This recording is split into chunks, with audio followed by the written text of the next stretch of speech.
Well, I want to welcome everyone. Today's Talk with Doc. I'm excited for today. It's a topic that I know is going to be a very welcoming to especially disability ministry leaders as we're moving forward, but it is going to be on disability ministry, how to lead in the new normal. I'm Doc Hunsley, and it's my honor today to have five dear friends with us again, kind of picking up where we left off a few weeks ago as we talked through disability ministry, but now especially as we're trying to figure out how to come out of our stay-at-home orders. How do we start things up again? And not only that, but how are we going to lead? Because life is going to be completely different as we move forward. And the thing that I really want to just take a minute and remind all of our leaders who are out there in churches is, COVID, I think, has been a blessing to the church and especially to disability ministries, because through that, and as we have been creating online curriculum, all of a sudden we have so many more families now who for the first time are finally able to actually attend church through being online, and more so than they have before. And they haven't been able to attend church for a whole variety of whatever reasons. And as we move forward, I think we need, as disability leaders, to really challenge the church that we need to continue exactly what we're doing now. And it's going to kind of be a two-pronged approach as we move forward, having something in person as we get ready for that when our churches come back, and then continuing to do something online for those who just aren't able to make it to church. So I think it's been a great process in that we're able to get a lot more people that we haven't before, but at the same time, we need to move forward. So with that, I want to welcome our panel, and we'll just kind of go through and I need to just mute here. And I want to go through and just have each of you introduce yourself, and then just kind of let us know where your church is in the process and plans on what the plans are. Does your church even have plans? Have they started back? Is there going to be children's? Is there disability? What are the plans there? We're all coming from variety sizes church and all over the country with that. So Bronwyn, we'll start off with you. Welcome. Thanks. I'm Bronwyn, and I'm from University Covenant Church in Davis, California, so Northern California. As for our church, we have about 800 plus people, which for our county it's the largest church in our county, I'm sure. And for reopening our building, right now we're focusing on small groups. Our state has been pretty stringent compared to other states. We don't yet have really the ability to say, hey, we can meet in this capacity with this many people. It kind of varies by county. So we're in the process of, maybe we can meet in small groups. And what would those small groups look like, for families and for those individuals with disabilities. So that's kind of where we're at. And also kind of encompassed in that is a respite for individual families. How do we do that? Great. Beth, thanks for being with us. Thank you for inviting me. My name is Beth, and I'm with Bay Presbyterian Church, which is a kind of large church in the western suburbs of Cleveland. And so Ohio, I think, is ahead of California as far as reopening goes. I don't think that, I know that. But our church is not yet meeting in person. We are looking at reopening for outdoor services only, where no one is going in the building. And it would be a reservation type of thing, although no one would get turned away, I don't think. We don't anticipate that children's ministry will open probably this summer. So we have really been working, the children's ministry team has really been working on how to continue to engage families. Throughout this time, we have kind of a fun idea that will be debuting soon that has to do with outdoor activity stations. And I do have some other things to share from the key ministry standpoint, because I get the opportunity to work with a lot of churches, but I'll let everybody else go, and then we can talk a little bit about some other things that we're hearing. All right, Whitney. My name's Whitney Pepper. I'm an associate pastor at St. Peter's United Methodist in Katy. We're a fairly large church just west of Houston. So I'm sure that most of you know that Texas has started reopening. We've been in this really weird phase thing that I'll just be honest and say I don't really think is being followed very well. But right now, churches are opening across the Houston area. Our church is not. We have a plan to look into possibly opening later in June. It would involve people registering to attend, limiting the number of people in our various venues, masks being a requirement, just changing how we do communion and offering and all of that. So we're in the process of that. We have a special needs worship service that will probably be a couple weeks, if not longer, coming back once our morning services open, just so we can kind of gauge and see what's going on, if we're doing it safely, if there's anything we need to adjust. It is a smaller service, so there's already a lot of social distancing just because that's the nature of the service. We don't anticipate our children's ministry opening anytime soon as well. There's a variety of reasons. One, we're a fairly large church, and so we on average have 25 to 30 kids in a room at sometimes, and so you can't social distance that. You can't keep them from touching things or touching each other. And then also the majority of our volunteers are older, and so we are not going to ask them to put themselves into that position. So we don't really know when it'll open, but we have pretty much said it will be the last thing that opens within the church will be children's ministry and our nursery. We've already decided some things like congregational singing will not be taking place.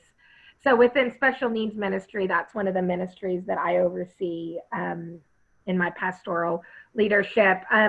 We're starting to talk to parents of our adult program about doing social distancing get-togethers at a park. We have a lot of parks in the Katy area that we can probably reserve, so that way we can assure we are the only ones in there, and just really so they can have some sort of social interaction.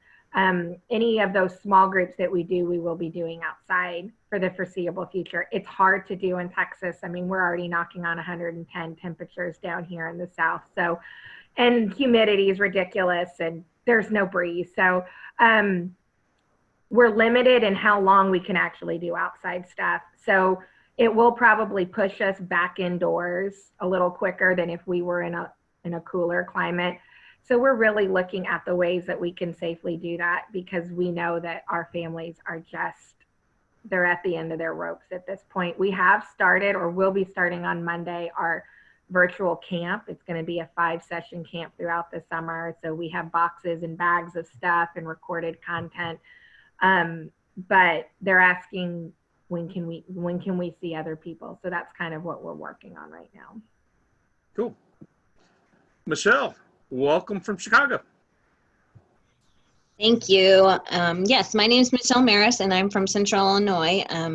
Things are kind of moving slowly around here. This past week, our leadership got the staff together and kind of shared what the regathering plan was going to be for us. And some of the things that they highlighted that I really appreciated was the fact that we want to protect our witness, we want to protect our flock, and we really want to still stay on point with pursuing our vision, which I appreciated. And then I'm in the same boat as some of you. As a department, we did kind of meet over the past 2 weeks, and we have actually put some tactical strategies in place and kind of restructured even our team a little bit. And we came up with 4 areas that we're really going to be strategic about through the summer months. because we're not even looking or beginning to think of this group. That's the same for us as well. It'll be the last group that our online campus, we were developing, it's just been, we've just loving our neighbors. So trying to be intentional about out in our neighborhoods, creative connections, and those are going to be tactical strategies to bring people back on campus. And the fourth one is, parent support. There, I got it. Just trying to support our parents through the summer months.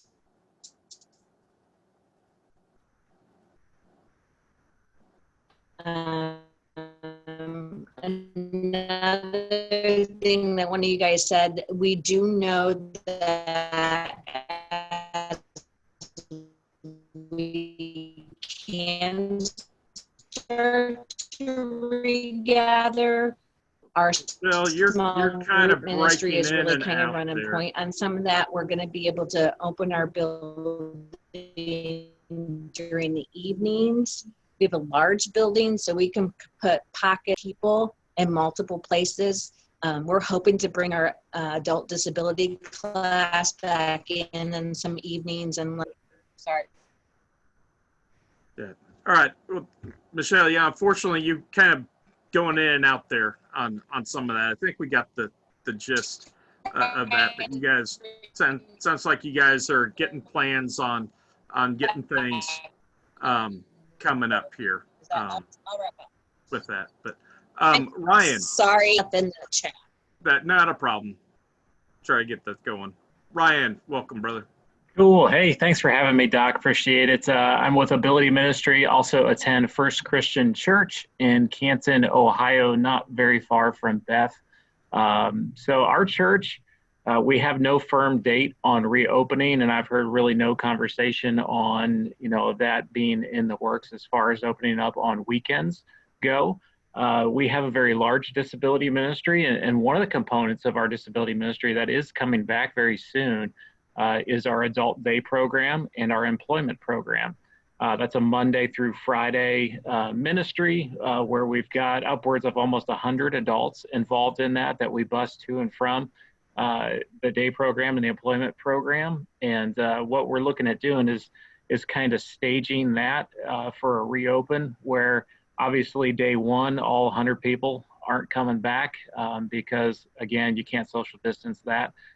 So I don't have all the details on that, but I do believe, I think maybe end of next week, we will be reopening our adult day program, First Christian Day Services, in a limited capacity with a ton of precautions and a ton of additional hoops that everybody will jump through. But I don't go a day without getting a Facebook message from one of my friends saying, hey, when are we opening? I want to come back. I want to go back to work. I want to work on the cafe. I want to clean the church. All the different things that everybody loves doing. So yeah. It's exciting, even though it's a very limited restart. Any sense of light at the end of the tunnel is a breath of fresh air. So I'm excited about that. Before I share with mine, I just wanted to, Michelle, we had her connection was a little blurb she shared in our chat, and I'll just read that they're kind of in the process of regrouping their children's department, and she was sharing there's 4 parts to that. The first one is they're loving their neighbors and kind of going through that. Second is doing online ministry. The third part is doing parent support. And then the fourth are creating creative connections with that. So those are the 4 parts of what they're doing. And then for me, obviously I'm with SOAR Special Needs. I attend Grace Church. For Grace Church, they're a multi-campus church. And so our church has actually been back now, started back together. I think it's been 3 weeks. No children's ministry yet. And probably looking, I don't know a firm date, but they are definitely talking about having children's ministry starting up this summer sometime, possibly even here, next month, but don't have that confirmed. One of our campuses is in a school, and the school's completely shut down, so they're not allowed to meet there. So that campus is meeting. is meeting in a park where they've rented a park picnic area, and then everyone's coming out with their chairs and umbrellas and that, and then setting everything up. And they've been doing worship in the park, and everyone about 6 feet apart, and that's been working well for them. The other 2 campuses that we have buildings at, and actually all 3, we ask everyone that they've all been asked that they RSVP to be able to attend, and then also have created sensory friendly worship rooms where the messages and services streamed into the room, and then families with individuals with disabilities can be in there. For SOAR, what we have done, we're now moving forward. We're getting ready here in the next couple of weeks to launch the online parent support group. We've just launched announced that we're doing a virtual camp this summer called SOAR Party at Your House. And what I wanted to do is we want to offer that to every church as well, because I know it's hard to do programming. Our camp is going to be 2.5 hours of video for the individual, but then we're going to also have a 30-minute interactive Zoom meeting. And what we'd love to do with churches is, if your church wants to participate, you can have your entire church group sign up, and then those 30-minute, normally we're having them as age appropriate, but we'd love to have your entire church group as a group for that 30-minute, and then even get some of your volunteers there where you can have that interaction and have that fun time as a group, and just be a great way that we can help you in doing ministry to your folks this summer. So you can learn more about that at soarspecialneeds.org. Yes, we're just changed our website this last week. We're now .org. So soarspecialneeds.org. It'll be July 20th through 24th, and then curriculum will be available for a month with that. But let's kind of get into some of this now. We really want to find ways on how we can move forward. And as we've heard the gamut, and I've been on multiple different talks around the country. I've talked with multiple churches. Beth with Key Ministry has had several meetings with other disability ministries. And honestly, I've heard the entire gamut to churches starting up, like Grace a few weeks ago, to there's another church in New York who's saying they've already announced they're not starting for 2 years. So we've got this huge range, and then starting up children, starting up disability and person, it falls in between there. What we do know, and we have to remember, is we cannot rush our families back, and we need to allow them, let them know it's fine for them to attend. One of the questions, that's out there, and actually a question that's just was posed here, was, I'm wondering how to keep disability ministry from disappearing from church leaders' priorities. They're adjusting so many new concerns, and our families are not going to be visible for a while. Our families are saying, don't forget about us. So I think it's our job as disability ministry leaders to keep our families, to keep our ministry in the foresight, in front of our senior leadership. What are some ways we can do that? Bronwyn. So throughout this kind of COVID, house arrest process, a lot of our families that were on the brink of crisis were then thrust into crisis, and those who are already in crisis, it like exploded exponentially. So what we did as a church early on is I connected with the care pastor, our pastor, like adult care pastor, and we do have some like connection normally, but I said, hey, here are all these families that are in extraordinary crisis. What can we do? And so that was back in middle of March, and so that has kind of evolved into a weekly. We usually talk on the phone weekly. We have about we have like a handful of families that we've been tracking every week and connecting with every single week. There was a family who had unstable housing. We were able to get them a house in a neighboring town, just right outside the border of our town. So things like that. So being connected with that care pastor, I think, really opened up a whole lot more avenues for our families, because they're able to access the Deacons Fund, the Benevolence Fund, all of those things that I myself, in normal disability ministry wouldn't always have access to. So I thought that was a really key partnership that we did within our church.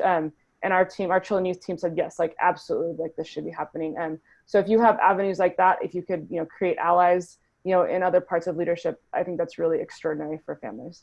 Yeah. Beth. So one thing to keep in mind that this is all new to us, but every single pastor, every single board of elders, nobody has had to deal with this before. Right. And so I think attending things like this and learning from churches all over who are in different stages of the process is going to be really helpful. And I think passing on some of these tidbits to your leadership, because they're starting from scratch. They don't know either. So I think that's really helpful. The other thing that kind of hit me this week, so 2 of the blog posts on through the Key Ministry blogs had to do with sort of a parent perspective. So Lisa Jamison wrote on our church blog, and it was about, ask the parents, what do we need to come back? So regardless of what type of scenario your church is looking at, reach out to the parents and ask, how can we make this work for you? The second one was on our special needs parenting blog, and it was from Ivana Sandusky. And basically, bottom line, it was, don't forget about us. If I have a child who's medically fragile or, will not be able to start attending in person anytime soon, don't forget about us. So I know churches are super excited to be back in person, wherever you are in that process. But there will be families who won't be able to for quite a while, and we need to make sure we're not forgetting them along the way. And I piggyback on that, and not just forgetting about it, but letting them know it's fine that they can't come back. I'm in that same group. I'm extreme high risk. I'm not about to be going back to church in person. My family may when later on, but I won't be. But that's our role as well as disability ministry leaders, is loving on the families and letting them know, hey, we're here for you. You're still an active part of our organization, our ministry, and we love you, and we're here to help support you through this.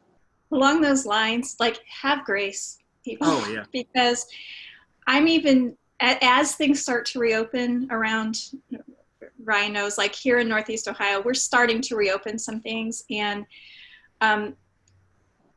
people have been pretty judgy one way or the other about how people are behaving and what they're choosing to do or not do, where or not where. Just have grace, because everybody is in a different spot and may have a different family situation, and so we just need to really be aware of that. Right. And it kind of piggybacking on one of the other comments you made too, the other thing I'd encourage to help remind senior leadership is, we record all these talks, have it on our YouTube page. Key Ministry is recording theirs and has it on their website. Share those with your leadership. Ask them to watch it and just get ideas from it, or even click out key parts that you want to share with them. And I think that's important as you go. Whitney. So I guess I'm kind of in a unique position, as I am part of the leadership. There's 5 pastors on staff. We make up the senior leadership team. We make all decisions. Basically, our senior pastor makes the final ones, but it is up to us to make those decisions. So I'm in a unique position where I make sure special needs is at the forefront of everyone's mind, and our senior pastor has a child with special needs. And so that's always been kind of easy for us to push. But I have been telling other churches in the area who know that what I do and all of that, who aren't on a senior leadership part of the church, is just to keep putting it in front of their faces, just reminding them that we're here. Basically do the same thing that your children's ministry is doing, and the same thing that your student ministry is doing, the same thing that your small groups are doing. You just do the exact same thing. meaning you get your posts on your church's Facebook post, just let the person who's in charge of it know. That's what I've been telling them. In your weekly announcements, remind them when they say, don't forget about children's and youth or whatever, say, don't forget about our special needs, and this is how you contact it. One thing I've said is tell whoever administers your website for a day or two, get special needs on the front of your website. Because even if you're not reaching your family through that link, it's a very good possibility you could be reaching another family, excuse me, through that link. And so as someone in that leadership, I would say just keep bringing us the information. Like Beth said, we were not taught in seminary how to pastor during a pandemic. We are writing the book on it, but we want to hear it. So just keep bringing it to your senior leadership, to your pastor, to your board of elders, however it works within your church. And even if you don't know exactly how to do that, reach out to your children's director, your children's pastor, your student pastor, director, and ask them how they keep all of their stuff, and then just start doing the exact same thing that they do. Yeah. Another question kind of let us go is, especially now as we're trying to think about leading and taking our ministries, what are things that we need to think through as we do? We're now going to have to, ministry is different. We're going to have to kind of wear two hats. We're going to have to figure out how to do ministry in person and continue to do online ministry. So what is some advice we can do, and how does that change how we lead, not just our families, but now we're also talking volunteers and just the whole process? Anyone want to speak into that? I'll try. Thinking as a ministry leader, whether a church or a parachurch ministry or a business leader, I used to think a lot about strategic planning being a 5 to 10 year thing that guided your organization. I no longer believe strategic planning is a 5 to 10 year process. I believe strategic planning is now a 5 to 10 day reality. So let that sink in. We used to set the course for achieving goals over a 5 to 10 year period. I truly believe we need to set the course of achieving goals over a 5 and 10 day, not year period, days. And then every 5 to 10 days, we stop and we reevaluate, just like we would a strategic plan after 5 to 10 years. Did we hit our goals? What has changed? How do we need to rechart our course? Because the landscape of the world that we live in changes every 5 to 10 days. Things that we didn't consider would be happening 5 to 10 days ago have dramatically shifted how we post things online, the words that we say, how we reach out to people, who we're reaching out to. So I just, and I know as a ministry leader, that's exhausting to say every 5 to 10 days, I've got to wipe the slate and rechart. But if we're going to be successful in ministry, we're going to need to reassess things every 5 to 10 days strategically if we're going to reach our community and continue to reach our community, because not only does the landscape change for us, it's for everybody that we're trying to reach. Yeah, that's a great point. And you're so right and so true, but it's mind-blowing and scary at the same time. But it's kind of where we're at right now, because things are changing so much. But absolutely love that point. Other thoughts? Ryan, that was great. I said that was like a mic drop right there. I mean, you could It do was. this like, Yeah. That's you could walk out. That's what he did. No, I think that is so true, right? And just thinking about yesterday, our team had a meeting for what our summer camp is going to look like. It's similar to what Doc said. There's online components, there's a Zoom small group, and then we're going to have we have these like large parks in our town that we think we're going to be able to access by July, and have those. But obviously, inclusion at those camps is going to look very different than it did, in years past. And so, what we decided yesterday was we're going to take this new encouragement team that we thought about for those families who are not going to be able to come in person. They're just going to do online camp only. We want to find a way for them to connect with someone. So I said, well, instead of me replicating that for all of our families, why don't I just take on that team? And we can just do that for anyone who is at home during camp and cannot attend, because we do have some medically fragile, we do have some things. And so that's new, that's different. And that's not something that, we'd have done in the past. That's not even a team that would have existed in our camp. And we also thought, how can we get our teen buddies involved? How can we get like our, our junior high buddies involved? So we kind of thought about that.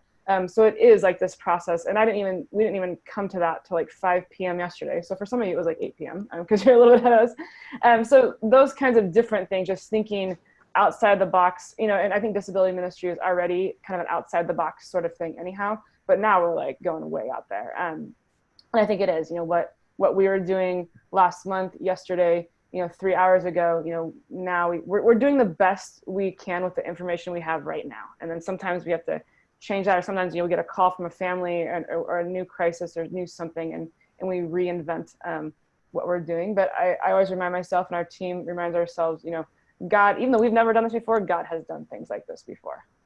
So that's the good part of all of that. So I wanted to jump on. Hopefully I have a better connection. You're good. So we spoke about online. One of the things I think I want to talk about, first of all, is the fact that a lot of church websites really do not meet guidelines for being handicap accessible. So I would say for those of you that can look into that and look critically at your website that's available at your churches, and just making sure that they are much more accessible. That's one of the things we are working through. We're updating our website right now, and that was one of the things I pushed on a little bit. And so making sure that what you do have online currently does meet those guidelines is super helpful. The other thing we're doing is we're going to continue our online piece that we're doing for our families. We in-house create our videos for our kids, and we're going to continue to promote those afterwards. So I think we're kind of learning from what we have done and what we're doing, and then what we are going to continue to do in the future. So we're just, like so many of us have said, we're in this right now, but I think we're gaining and learning a whole bunch of ideas that will be super helpful for kingdom development when we come out of this on the other side. I'm glad I could connect. Yes, you're good there. Good points. And there was Don, one of our attendees, also made a comment along with the lines of not forgetting us, and then with the online, suggesting that one other idea that you could do is in your worship service, have computer monitors set up where you could have your families register for Zoom, and they could be Zoom monitors where then they can actually be a part of the service in there, and people can actually see them and interact with them there. And so just another way you can remind them that they're there. What about volunteers? Volunteers now is, we've had 3 months really with no volunteers doing anything. How can we keep them involved? How can we keep that vision there in front of them? That's a hard task for us now as we move forward. And granted, we've been talking a lot about families and how we can keep ministering to our families, but we need to remember that as a ministry, we also need to minister to our volunteers, and they're a big part of us, because if we don't have volunteers, we don't have a ministry. So how can we be rallying around our volunteers and helping them as we move forward and feel like they have an active part in our ministry, even when we're not meeting? Whitney. So we have pretty much continued to use almost every single volunteer that we've had. When we chose to move camp, our VBS to a 5-week, 5-session online camp model, I kind of took a step back and turned it over to our director of special needs and all the volunteers and said, okay, you guys come up with everything. You guys create the content. You guys talk to families. And so they've been doing that for a couple times now. We've all met up at the church to assemble our packets, to record things. But we've also had volunteers being the ones that make the calls and stuff to the families, because they're the ones that really have more of that personal relationship with parents or with the participant. And we've been letting them have access to our special needs Facebook page through our website. So they post content, they'll interact with the families. We've been doing a lot of Zoom things. And so our volunteers and stuff have been jumping onto those and to talk to them, because like you said, we knew that if we didn't keep them engaged, I mean, we were going to lose them. And they wanted to, like, all of them said, whatever we can do to help families feel more connected, whatever we can do to help them feel engaged and help them still feel a part of it. Because we don't really know the level of engagement on a Sunday morning when they're just watching a live stream or a recorded service. I mean, we have no way to interact with that engagement, just like we have no way to really interact with it on a typical Sunday morning if they're sitting in service. We don't interact with that. That interaction comes outside of Sunday morning, outside of worship. It comes in Sunday school, in small groups, and day programs. And so we've been trying to keep that as active as possible.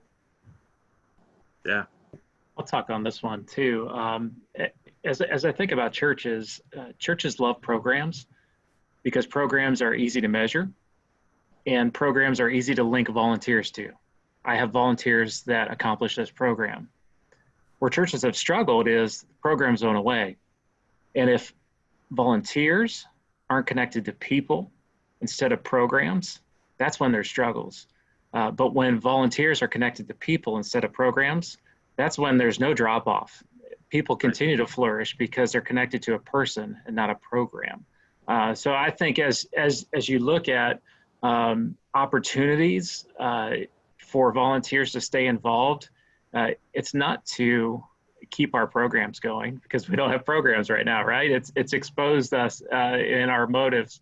And I love the fact, like you said off the top, Doc, this has been a good thing for the church because it's made us rethink and return to some of the original purposes of the church, and that was relationships and not programs. And I love the fact that ministries are getting creative at connecting to people.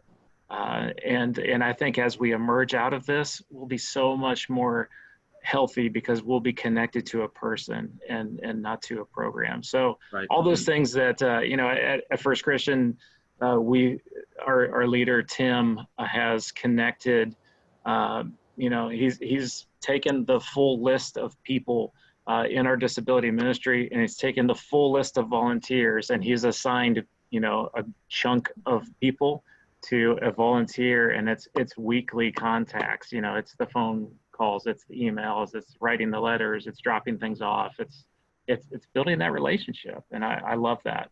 And I just think it's a good thing for the church if we navigate this correctly. Right. Beth. So someone in the chat mentioned driveway visits, and this is something, so my church is sending out a survey to the families that we serve, and that's one of the things we have in the survey. Would you be interested in your family having a visit from some of our volunteers, do like chalk on the driveway or just some kind of socially distancing visit, because it really does. We are doing Zooms, and our volunteers are invited, but that's not quite the same. And there are a lot of our volunteers who really miss our students, and I'm sure it goes the other way around. But so I love that idea, and it's hopeful. I'm hoping that the parents say yes, this is something we want to do, because we'll make it happen. Yeah, Bronwyn. So I don't know if my intern Kayla is on this call, but for weeks she has made 4 dozen chocolate chip cookies every single week and has delivered them in bags, and we write notes to all of the volunteers. I think about 75% of our volunteers are between ages 11 and 18, or like 18. So we do have a younger population, and so I do think there's a lot of isolation there that the volunteers feel. So we've done that. Also, our town last week had a drive-through graduation celebration for the high school seniors. We had about 8 or so that we've been connected with in our ministry that have volunteered. And so the kids and I and my husband decorated our house, because people are decorating houses. We decorated our house with the kids' names. We invited them to drive by with their families. Our youth team went down to the high school, there's like one main high school in town, and set up a booth with all the other things and did all of that. So and we delivered like little graduation bags on Sunday night to the seniors to their houses. And so because our volunteer population is younger and they are in school and they are feeling all this isolation, and a lot of them don't have their own phones and all this stuff to stay connected, we felt it really prudent to really connect with them on a very personal and consistent basis. And they all said, we miss the kids. We did a socially distant driveway birthday celebration for one of our younger buddies. His big buddy who's in high school came, and we like chalked the house and put streamers on the porch and all of that. And the boy came out, and it was really fun. So just things like that, anything to engage them, or to tell them, like, we see you, you matter. We really value Absolutely. who you are.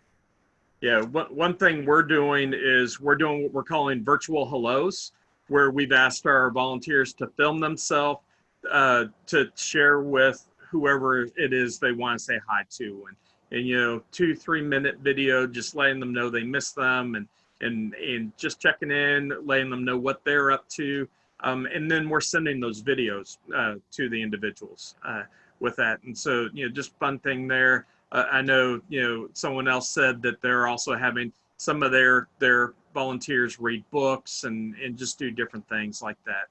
But the next, kind of shifting just a tad, as we come back and we have volunteers, how is that going to change our training? Do we need to do anything different now in the age of post-COVID and everything? How's our training going to change with that? Have anyone started thinking into that? I started thinking along the lines that I typically do our buddy gatherings quarterly, and I haven't had 2 now because of this. So, I mean, I've gotten to the point of thinking, like, we haven't been doing this. What does that look like, and what do I need to be thinking about? I mean, that's as far as I've got. The fact that I recognize we're not doing it, I need to come up with some way of transitioning it. I think moving forward, when I am onboarding buddies and volunteers, one of the things I think we'll take with us into moving ahead is like what Ryan was saying, that pastoral relationship piece is so key, and to be able to really play into the fact of how can they really love and support the individuals is just, I mean, that's one of my things I feel like there's certain things I'm taking and I'm throwing in a bucket that later I know we got to keep pulling those out and keep doing those. So that relational piece, I think, is just going to be huge moving forward, because like Ryan said, that's kind of how God created the church. I mean, that's kind of what we're here for. So that's definitely going to be part of moving forward with training. Doc, I think that's a great forward-thinking question, and I think as we as ministry leaders, again, our default is programs and positions that support programs. We need to add new volunteer positions to the menu that we have as ministry leaders, and one of those needs to be online coordinators. Yes. It just, before that was a luxury, that was someday I'll get to that, but now it has to be on the top of the menu, online coordinator. Another one that probably wouldn't be real popular because it doesn't support necessarily an old church style program would be relationship coordinator, where someone is just in charge of feeding into relationships that don't support any programs on a Sunday morning. You've got to add it to the list of volunteer positions, create a job description for it, just like you would with anything else, and fill those positions and make them top priorities. And that might create pathways, for some of our volunteers who are not able to come back as soon as others. If they have to access church online, and then there's our families who have to access church online, that there's no reason why we couldn't connect the two, and they could become like little online Zoom friends or however that goes. I mean, but just to say, hey, volunteers, like, we understand maybe some of you can't come back because for whatever reason, and we have this other population who is not coming back for whatever reason. Like, let's mix the two and connect you all. And also there's like kind of like a mutual understanding of like, hey, like, this is how we're doing church, and they can build those relationships that way. So I love that idea. I think also as we start to go back, there probably are going to be some different scenarios in place for when we're physically back in a building, in a classroom. Things might look a little bit different, and I guess that probably depends on your state and whatever the regulations are. But that's something that we'll have to incorporate in our training, and just in how we do whatever our rules are. I'm thinking, like, now as preschools are starting to plan how they're going back, I'm hearing a lot about, at least for Ohio, what that's going to look like. And so I imagine even churches will have some pretty big changes. Yeah, and Well, even as far as, I've talked with some churches where they're going as far as every person that comes into the building is going to have to get their temperature checked, and every volunteer, will have to be wearing a mask with that. So those are things to figure out. And then if your church doesn't do that, okay, in disability ministry and kids ministry, where there is, and again, I hate the word social distancing because it needs to be physical distancing, because we've got to remain social. So there is no such thing as physical distancing in disability ministry. Because of that, then do we try to have our volunteers wear face masks, because they're going to be right next to each other? So those are all things that we have to work through and try to figure out. And those are tough things. Sorry, Michelle, I think I cut you off. You're fine. I was just going to jump in with what Beth was saying. And I think one of the things we're trying to monitor is what our local school districts are doing. And we want to kind of parallel a little bit what they're doing with the kids, in districts. I think that'll create the new normal for us within Sunday back into our programming setting. So I'm kind of hating the word programming right now, Ryan, because of you, but we at some point we'll get back to programming. And I think we're going to try and be cognizant of what our school districts are doing and what the kids are used to there. And some of the stuff in Illinois came out this past week. And I will tell you, parents are just so resistant. I mean, some of them don't even want to send the kids if all those guidelines really have to be in place. And it's things like you have to sit in your desks. There's traffic flow arrows in classrooms. There is mask, trying to do outside activities as much as possible. We're in snow and rain, and we're in Central Illinois, we're not really set up for outside classrooms. So I just think it'll be interesting. And kind of my point here is I think we're going to try and pay attention to what our school districts are doing and come alongside of kind of the things that they're doing. I think one of my best advice I can give everyone is give yourself and give your ministry the ability and say right off the top, hey, we need to try some new things, and it's okay if it doesn't work. It's okay if it fails. Take some risk. And so many times we're afraid to take risks because we don't want to do something and have it fail. But that's part of ministry, and that's part of becoming better, is taking a risk and see if it works and does better. That's exactly dead center where I'm living. The camp that we're doing, that's a major risk for us.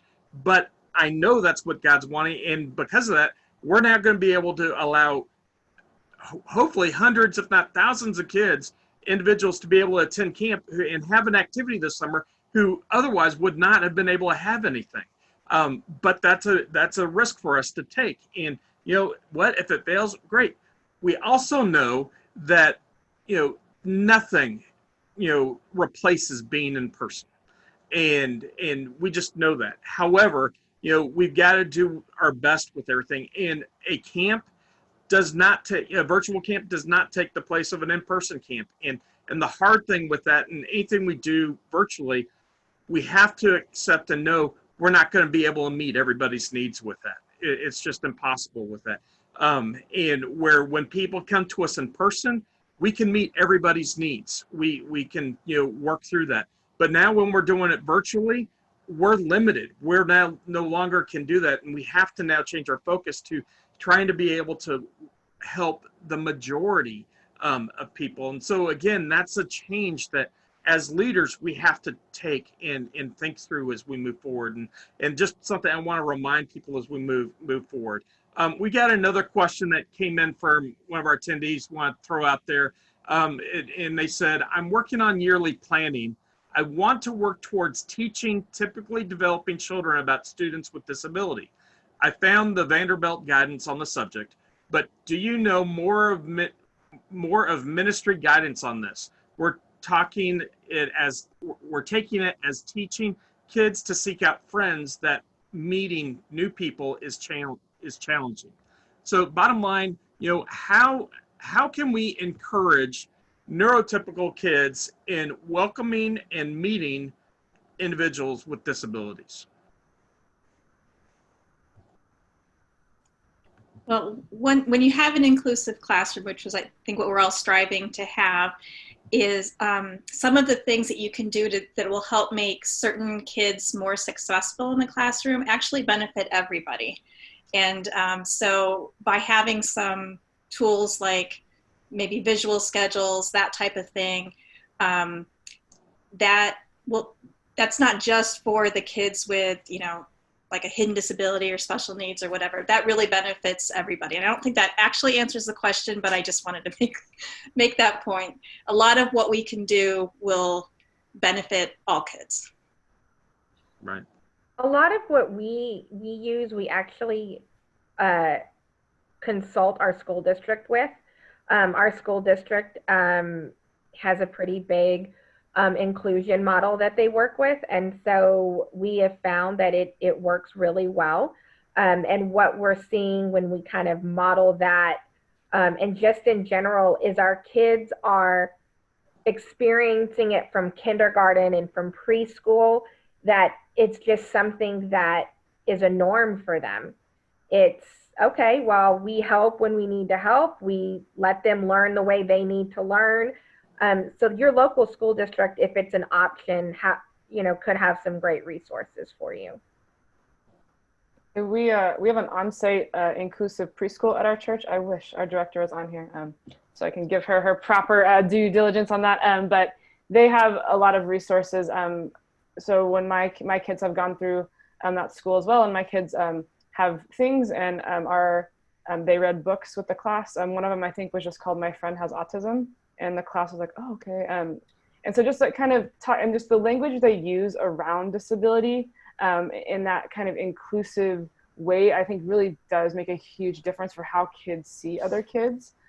Because like, oh, like this is like, we're just all doing this together. Like, he's not separate, or he has a paraeducator, not because he's bad. He just needs more support. So I really think our preschool does a really good job at a young age of really talking about that and talking around, what does it mean to have a disability, what does that look like, and how can we interact and be successful in all of that. So I think the younger you do it, the better. Certainly you could start at any point, but I think there is a lot of value in keeping consistent language with how you talk about disability.